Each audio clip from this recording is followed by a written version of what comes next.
देखिएगा, एक एपी है जिसका 31वां पद हमें निकालना है और 11वां पद 38 है, ठीक है ना। देखो 11वां पद यानी कि माना प्रथम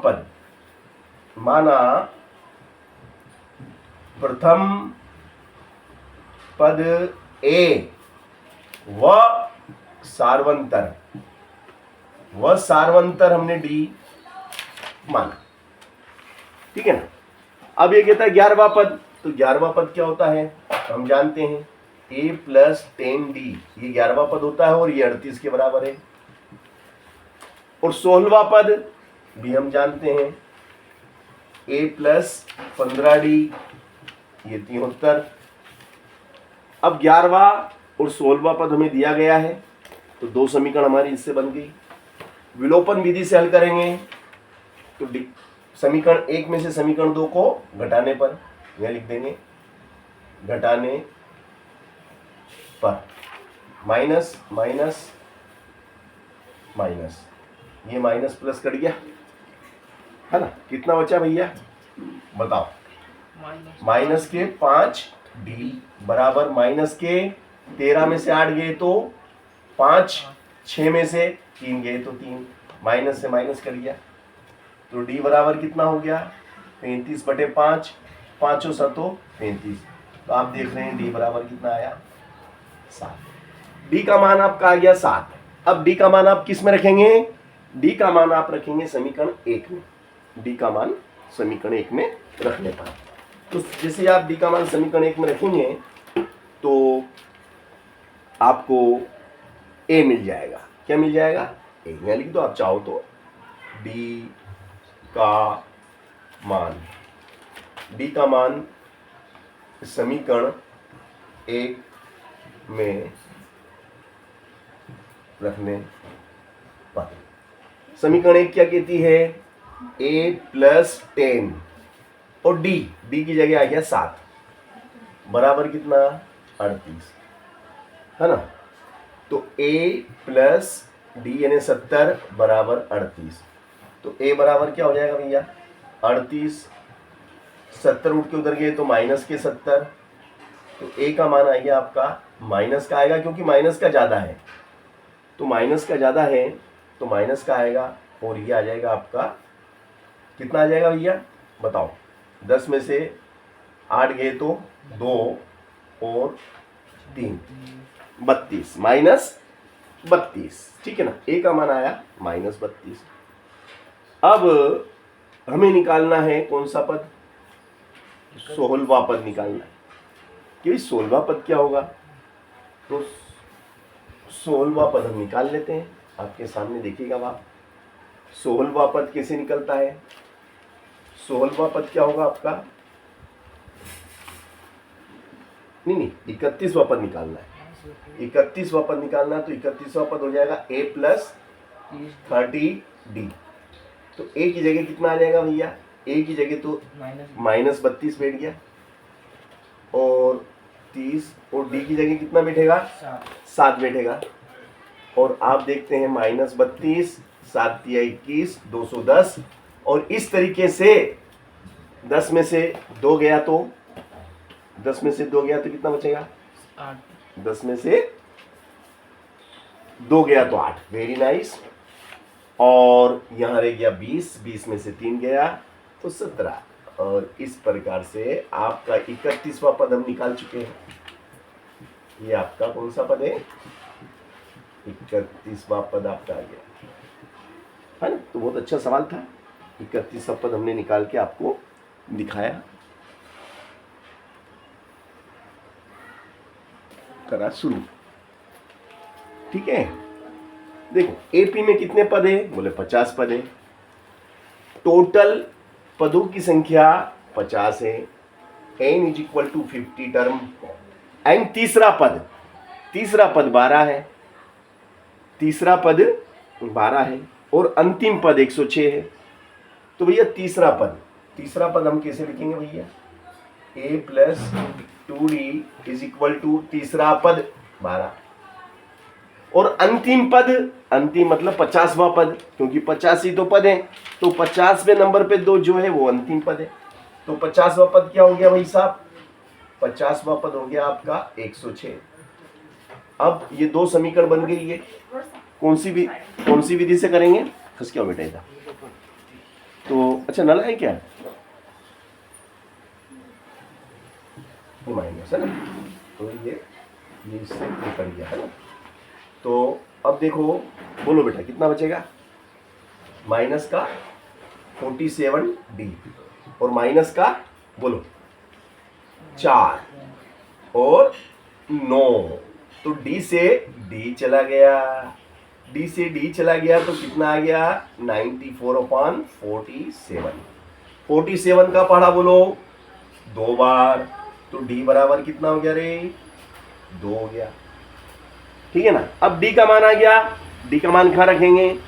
समीकरण 1 में लिख दो D का मान समीकरण 1 में रखने पर, समीकरण 1 में हम D का मान रख देते हैं, ठीक है ना। तो A क्या है भैया? बोलना तो A plus implies that A plus 2D बराबर 12, एम्प्लाइज डेट A प्लस 2 और D बोले तो कितना? D बोले तो 2 बराबर 12, है ना। तो A प्लस 2 दूनी 4 बराबर 12, implies that A is equal to 12, 4 उठ के उधर गए माइनस के 4 और A बराबर कितना आ गया भैया? A का मान भी निकाल लिया। अब ये कहता है भाई साहब, ये कहता है कि 20वां पद याद करो। तो भैया 20वां पद क्या होगा? अभी पता लगाते हैं। 20वां पद क्या होगा? तो यहाँ लिख देंगे 20वां पद A प्लस 19D। A की जगह कितना बैठेगा? A की जगह 8 बैठेगा और D की जगह 2 बैठ जाएगा, है ना। तो कितना आ गया आपका? ये 8 प्लस 19 दूना 38, बोले तो 8 दूनी 46। तो भैया ये आपका जो 20वां पद है वो 46 है। 20वां पद कितना है? 20वां पद आपका 46 आया, है ना। 20वां करता हूं इसको, यस।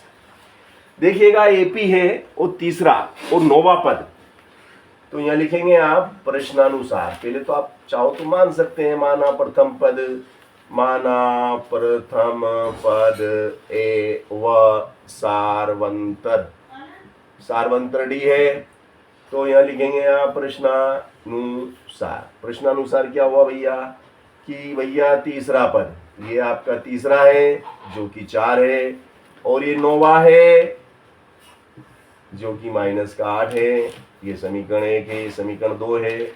अब आप यहाँ लिखेंगे घटाने पर, घटाने पर ये माइनस हो गया, ये माइनस और ये प्लस, माइनस का प्लस हो जाता है, प्लस ये कट गया, माइनस 8D धन 2D, तो माइनस 8D में से 2 धन के 2D हटेंगे तो माइनस के 6D, और ये 4 दूनी 8, 4 तिया 12। तो भैया D बराबर कितना हो गया आपका? D बराबर हो जाएगा 12 बटे ऋण का 6, 6 दूनी 12, और D बराबर आ जाएगा आपका ऋण का 6 दूनी 12 ऋण का 2। D बराबर D is equal -2, D is equal -2। अब D का मान समीकरण 1 में रख देंगे। D का मान समीकरण 1 में रखने पर, अब D का मान समीकरण 1 में रखते हैं भाई साहब, तो A प्लस 2D बराबर कितना? 4। अब D की जगह कितना बैठेगा? D की जगह कितना बैठेगा भैया? D कितना है? माइनस का 2, ये -2 रख दो, है ना। तो -2 आपने रखा, तो ये क्या हो जाएगा भाई साहब? A 2 दूनी 4, 2 दूनी 4 बराबर 4, तो A बराबर हो जाएगा 4। ये माइनस का 4 उधर गया, धन का 4, तो A बराबर कितना हो जाएगा? A बराबर हो जाएगा आपका 8।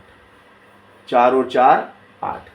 ए का मान हो गया 8 और डी का मान हो गया -2। ए और डी आप निकाल चुके हैं। अब कौन सा पद शून्य होगा? माना एनवा पद शून्य होगा। देखो, माना एनवा पद शून्य होगा। एनवा पद, तो एनवा पद क्या होता है बेटा? ए प्लस एनवा, तो एन में से कम करो। एनवा पद क्या है? बोले 0 है। ए की जगह कौन बैठेगा? ए की जगह 8 को बिठा दो, n-1, और डी की जगह ऋण का 2 बैठ गया बराबर 0। अब n-1 -2, 8 उठ के उधर जाएगा तो ऋण का 8, तो n-1 बराबर माइनस का 8, और ऋण के 2 बटे में आ जाएंगे। ऋण से ऋण कट गया, 2 चौक 8, 2 चौक 8। तो क्या हो जाएगा? ये हो जाएगा आपका n-1 बराबर 4। तो n बराबर ऋण का 1 उधर आया, धन का 1, तो n बराबर कितना हो गया? 5। n का मान आ गया 5। n बराबर 5। तो कौन सा पद? 5वां पद शून्य होगा। चलो, इस 5वां पद इसका शून्य। माना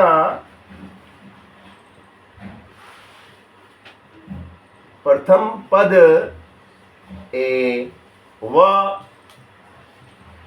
सार्वंतर डी है। माना प्रथम पद ए सार्वंतर डी है। अब ये कहता है 17वां पद, तो 17वां पद क्या होता है? ए प्लस 16d बराबर 17वां पद उसके 10वें पद से, तो 10वां पद हो गया ए प्लस 9d। 17वां पद 10वें पद से 7 अधिक है, इससे 7 अधिक है, इसमें 7 जोड़ दो। चलो, अब इनको उठा के इधर ले आओ आप। ए प्लस 16d उठ के इधर आएगा, ए तो ऋण का हो गया, 9d जो कि धन का उठ के इधर आएगा बराबर के, तो ये माइनस प्लस कट गया। 16 में से घटा दो 9, 7d, और d बराबर हो गया आपका 7/7, 7 से 7 कट गया, और इस प्रकार से सार्वंतर 1 आया। सार्वंतर कितना आ गया? 1। और यही हमें निकालना था। इस सवाल में हमें यही याद करना। अच्छा, एक चालू ही नहीं करा था अपन ने। ये सवाल भी मोस्ट इंपॉर्टेंट क्वेश्चन है। इसमें कौन सा पद 54वें पद से 132 अधिक होगा? तो पहला पद अपन ने 3 माना है और डी हमने निकाल लिया दूसरे पद में से पहले पद को घटा के। तो माना एनवा पद ऐसा है जो 54वें पद से 132 अधिक है, तो एनवा पद मतलब एन में से कम करो, ए और डी का मान रख दिया, और ये 54वें पद से 132 अधिक है और इसको हल करा तो एन बराबर 65 हमें मिल गया। ये भी बहुत बढ़िया सवाल आ गया समझ में। चलो, अच्छी बात है। देखिएगा, 3 अंकों वाली कितनी संख्याएं 7 से विभाजित हैं? तो ऐसी संख्याएं हमें पता लगाना है जिनमें 7 का पूरा भाग चला जाता है, मगर वो संख्याएं 3 अंकों की होना चाहिए। तो 3 अंकों में, जैसे हम 3 अंकों में स्टार्ट करते हैं तो 100, 3 अंकों की संख्या शुरू होती है 100 से, तो क्या 100 में 7 का भाग जाता है? हम जब देखते हैं 7 एकम 7 बचेंगे 3, तो ये तो 7 के पाड़े में 30 नहीं आते मगर 35 आते हैं, तो 100 की जगह 105 को ले लिया, 100 की जगह हमने 105 ले लिया, फिर 7 जोड़ते गए। अब 3 अंकों की संख्याएं कहाँ खत्म होती है? 3 अंकों की अंतिम संख्या होती है 999। क्या 7 का भाग जाता है? 7 एकम 7 बचेंगे 2, 7 चौक 28 बचेगा 1, तो 7 दूनी 14, 14 तो 5 ज़्यादा है, 5 कम कर दो, 9 में से 5 गया 4। तो ये हमने आपके सामने 3 अंकों की संख्या निकाल ली। इसका प्रथम पद कितना है? प्रथम पद 105 है और डी तो हम जानते हैं 7 का अंतर है। अब कितनी संख्याएं निकालना है? अंतिम पद दिया हमें, अंतिम पद एल हमारा है ना, एल हमारा कितना 994। अब पदों की संख्या में नहीं मालूम है, तो है ना, पदों की संख्या में मालूम नहीं है, एन हमें निकालना है। क्या निकालना है इसमें? N is equal to question mark. तो अंतिम पद बराबर क्या होता है? A plus n minus 1 d. और अंतिम पद की जगह 994, ए कितना है? 105 प्लस एन माइनस 1 और डी कितना है आपका? बताओ।